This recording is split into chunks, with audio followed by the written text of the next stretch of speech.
So in this video, we're going to be talking about house prices. I'm also going to talk to you about interest rates. And you know, we saw a little bit of movement in the interest rates last week, but as always, we want to give you the best information that you need to make the best decision for you and your family. I will look to explain what is happening, and we are going to talk about pricing. Hi, I'm Tom Olszewski with Coldwell Banker and Team Olszewski.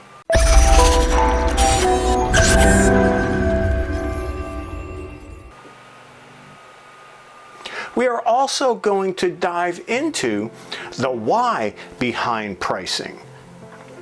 I'm getting a lot of questions about, should we buy a home? If our home's going to lose value, maybe we should not buy. So I want to cover that. I want to go deep into the why behind the pricing right now. It's important. So this is what you need to know about what's happening right now in the real estate market. So let me start here and say that over the last couple of weeks, we have certainly seen a shift in the real estate market. This market is very different than what we've seen for the past couple of years during COVID. We saw the meaning of home change. We saw interest rates drop, and we saw all this activity packed into an abnormal market. It just wasn't normal. Currently, rising interest rates have started to moderate the market. So if you go back a few weeks to really what started all of this, it was the Fed's action. They react to inflation, and inflation is the enemy of long-term interest rates. They raise the Fed funds rate that then has an impact into the mortgage market for a lot of different reasons. It's not a one-to-one correlation by any stretch of the imagination. That's tied to the 10-year Treasury is what we usually use.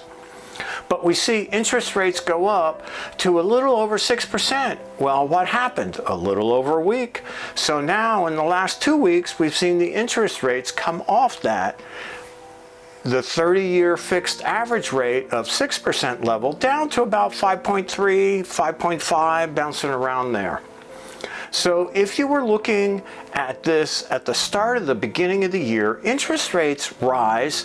They kind of peak a couple of weeks ago and then come back to 5.3%. Still very good financing for those looking to buy, but no doubt costing more with the rising prices of homes, and the rise in interest rate is just costing more. Homes are less affordable for people, and affordability is a challenge. Now this is going to get very interesting because this past Wednesday, the Consumer Price Index numbers came out and confirms that inflation is at a 41-year high. Not very good. Next, the Fed will meet after that in a couple of weeks, probably before the end of the month, and say, okay, what are we going to do? And you know, that's what we want to watch because it's all about inflation right now. But no doubt, we've seen a little bit of a dip in interest rates, and we'll see if that holds or if that was just a time and they're going to go back up, or what's going to happen. There, as we go forward, I'm going to show a chart because, you know, along with the rise in interest rates over the last couple of weeks, and then we got a little bit of a relief, the other thing we can say for sure is we're seeing a rise in inventory. So I'm going to talk about pricing here in just a minute, but this is a look at active listings. In a way, they've increased over the last 4 months, but we've always wanted more listings. So you see listings bottom out around February and then starting to increase, and you'll see where we're at right now as of June, and active listings 619,000 in this country, starting to climb back up. Still not to normal level. Certainly not where we want it to be, but on the right track, heading in that direction. I will also show a chart now of the Southern California active listing number so you can see the similar trend all throughout our area. So a little bit lower interest rate in the past week, and two things are true about inventory. One, inventory is starting to accumulate in the market as the frenzy in real estate is squelched. You know, rising interest rates have that effect where they start to squelch some of the activity. The other thing we can absolutely say about inventory is it's coming in at a little bit quicker pace than this time last year. Not by a tremendous amount, but you see right here, April, May, and June, which is the green bar on the chart, is 2021, the blue bar is 2022. You see inventory coming to market a little bit faster than last year.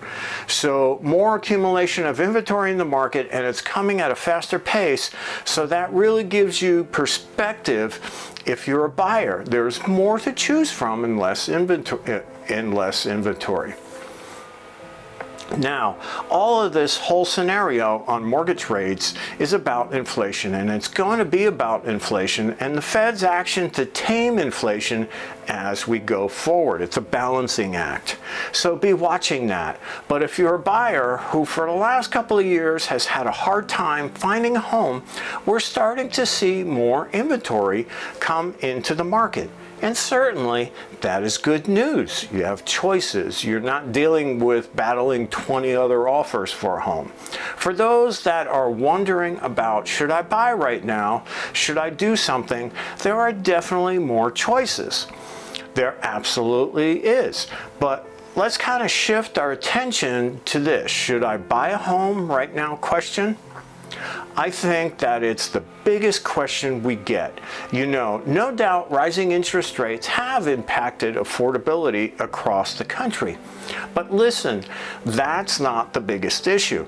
The biggest issue is nobody wants to buy something that, you know, in 6 months to 12 months down the road is worth less. Nobody wants that. Okay, so I'm going to talk to you about what the experts are saying about that. I want to talk to you about deceleration in the market and really give you the why behind price appreciation, because home values are still going to go up. What experts see, that way you can make the best decision, again, for you and or your family. So let's take a look at the home price forecast for 2022, going across everybody that my sources look at, which includes Fannie Mae, Freddie Mac, CoreLogic, Home Price Expectation Survey. All the ones listed here on this chart average about 8.5% residential price appreciation in this country this year. Now, many are saying right now prices are going to fall, and you know we're seeing a lot of price reductions and price changes on the homes that are on the market. Here's a question. Can you have price reduction and still see home price appreciation? The quick answer is yes, you can. You know, pricing has sort of run up over the last couple of years. A lot of people in the market, a lot of sellers aggressively pricing their homes and having to say, you know, we've got it overpriced right now, and having to come back off of that higher price. But the net of what forecasters are seeing for this year is price appreciation. Now, what I said is, let's understand the why behind that. Because my fear is if we talk about this in such a way to say, hey, don't worry about homes losing value because every expert says they're going to go up. I think that's wrong. I think it's a wrong way to handle it right now. I think we really have to understand the why behind price appreciation so you feel comfortable. You know, probably one of the best videos that I've seen that's been around are the ones that Dave Ramsey has put out there. I will put information about how to check these out either below in the video or a link above. If you've seen them, he is talking about this market, how it's different. And there's a very big benefit to look at what other people are saying. It's not just my source or sources, and it's definitely not another agent's opinion, but based on facts. It's somebody else that I trust that's giving the truth about this real estate market. I clipped the quote from Dave Ramsey's video that I want to share with you, and I want to break it down with a couple of visuals that I think do a good job of explaining why experts are forecasting price appreciation. So here's what Dave said in the video. The root of issue of what drives house prices is almost always supply and demand. We agree with that. It goes on to say now, interest rates affect that. When interest rates go up, guess what? Fewer buyers. The demand goes down. Those prices are going to soften or not be as crazy there as they have been, and that's what we're seeing right now. That is an explanation of the market right now. Price is always going to be determined in any market, not just real estate, by supply and demand. Anything you're selling by supply and demand. And what happens in our business is interest rates go up, there are fewer buyers, and it starts to moderate the market. You know, if anything, over the last couple of years, we've said, you know what, we need this frenzy to slow down. We need this price appreciation to slow down. It's not sustainable, and so that's what we're seeing, and that is a good thing. So let me break down supply and demand for you real quick with two quick visuals. The first one is the effect of the single-family housing units brought to the market going all the way back to the 70s. The blue bars represent the years, again, going back to the 70s, up until the housing crisis of 2008. And what happened there? Builders were very heavily hit because they had speculated on lots and builds with inflated demand because of the easy qualification in the mortgage market. That wasn't sustainable, and that was dangerous. So somebody didn't have to qualify for a mortgage back then. They could go and buy a home, and what happened in 2008? Can't happen anymore, and it became a lot harder to go out and qualify for a mortgage. Many of us, you know, are very familiar with that in the market, and so builders got out of the market. They couldn't sustain it. Builders weren't bringing the units to market because we were oversupplied. And so for 14 straight years, we've been below the 50-year average in this country on new builds coming to the market. That affects the demand and the supply. Now this year, we certainly will surpass this 50-year mark because builders know there's a tremendous amount of demand in the market. There's a tremendous amount of opportunity, and they're bringing those units to market. But you can look anywhere to see the number of units that were undersupplied in across the country. It's in the millions. You know something, 3, 4, 5 million units undersupplied right now. So that's the supply side. The reason the frenzy in the market happened is we simply did not have the number of homes on the market for those that want to buy them. Very simple. Second reason, let's look at the demand side, where demand is being driven right now by millennials. The blue bars right in this graphic are the millennial generation that are moving through their peak home buying years. You know, if you look at the National Association of Realtors study of buyers and sellers in this country, the overwhelming majority of buyers fit in this category. My son, who's a millennial, just recently bought a home this year.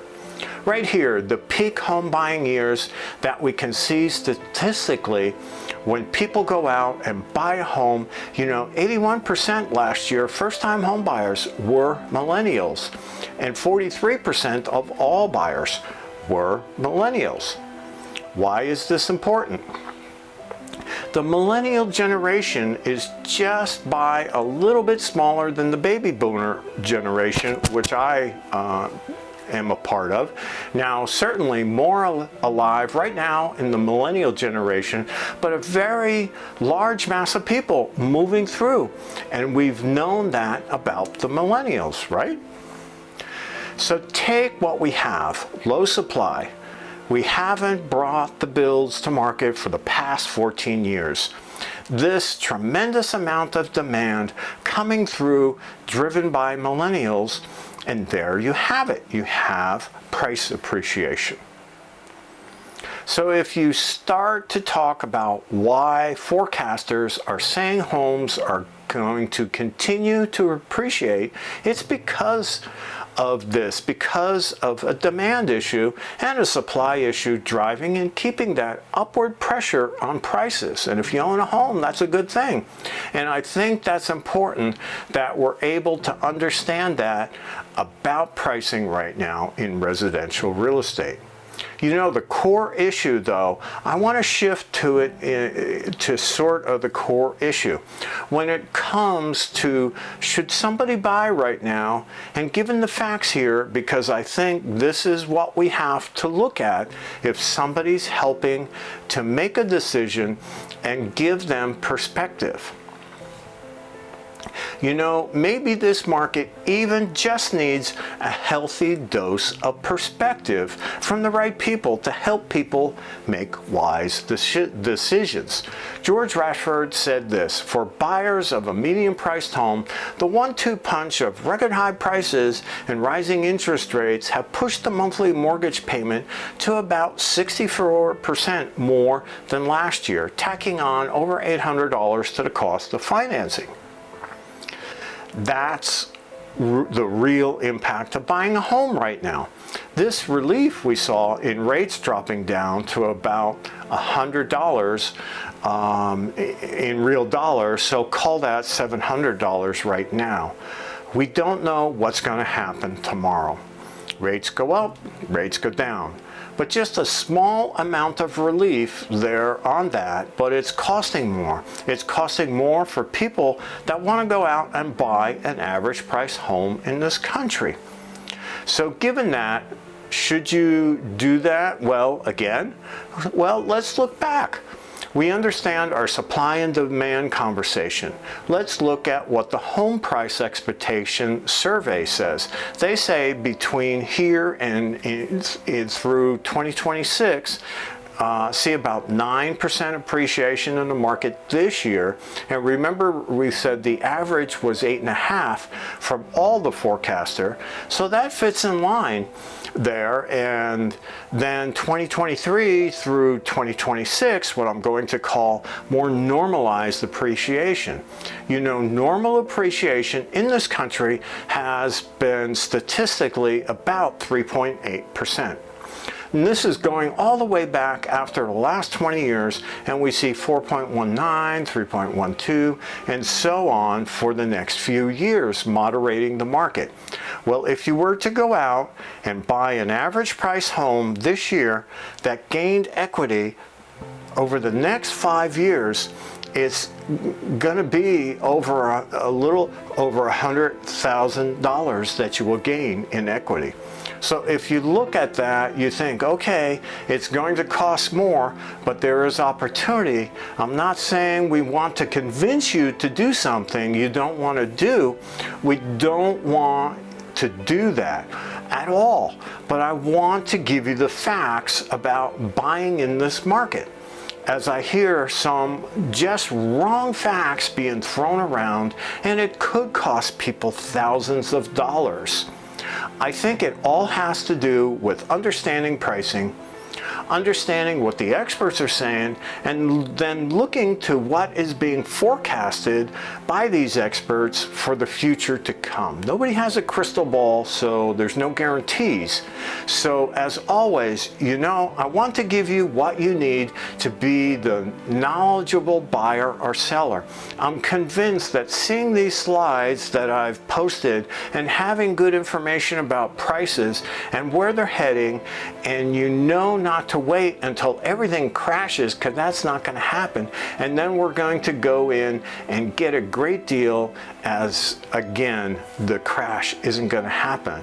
Thanks for watching this video, and I hope the information is helpful. If you have been thinking about buying or selling, remember it's important who you work with.